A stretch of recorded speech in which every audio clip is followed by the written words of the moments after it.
O2 sensors, oxygen sensors, also known as lambda sensors, also known as air-fuel ratio sensors. They have different names, but they all do the same thing. These sensors are situated on the exhaust line. There's always one sensor that's before the catalytic converter, and the other one is right after the catalytic converter. The one before, what that does is it detects the amount of air that's within the air-fuel mixture on the exhaust line, and if it detects that it has too much air within the air-fuel mixture, it's considered lean and sends that information to the engine computer to tell it to make adjustments. Or well, the computer decides to make the adjustments.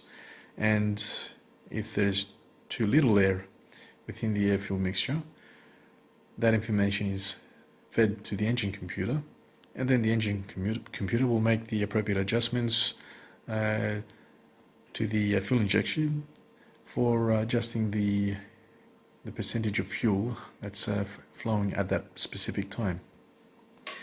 Now, the stoichiometric measurement for the oxygen sensors for a gasoline engine or a petrol engine is 14.6 parts of air and 1 part fuel.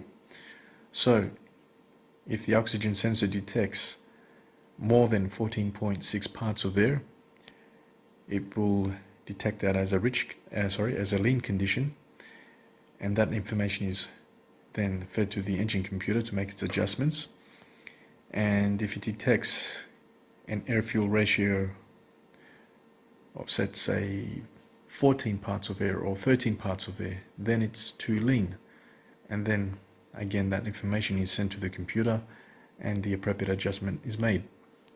Now, because these oxygen sensors are considered consumable, because of their situation, their environment, they're exposed to extreme environments of very high temperatures, which is on the exhaust, and as a result, over time, they wear out, and there will be a point where you will get that orange check engine light on your dashboard. That means that the parameters of the oxygen sensor have surpassed, and you have the engine computer informing you that there is something going on with the oxygen sensor. What I like to do though, because like I said, these are considered consumable, I wouldn't wait for the engine computer to tell me that there's something wrong with the oxygen sensor.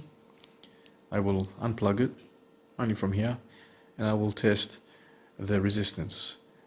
Each manufacturer has its specifications, so for this particular type of oxygen sensor, the parameter is from 11 ohms to 15 ohms, and for this one it's 6 ohms, so it's already below its operating parameter. The check engine light still hasn't come on, but I'm going to replace it now, and should be good for another 100,000 kilometers. And I should notice a slight fuel improvement as well, meaning more economy in fuel. So yeah, that's the basic principle of an oxygen sensor.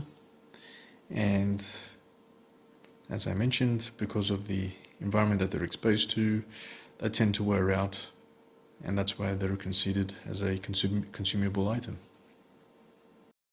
Now, for the second oxygen sensor that's situated right after the catalytic converter, that detects the amount of air or carbon dioxide in comparison that's coming out of the catalytic converter, because the job of the catalytic converter is to convert those poisonous gases into hydrocarbons and carbon dioxide.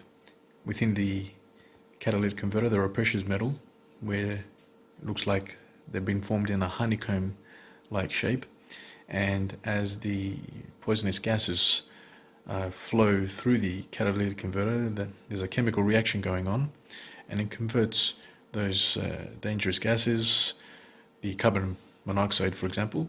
It will, through chemical reaction within the catalytic converter, will convert those gases into hydrocarbons and carbon dioxide.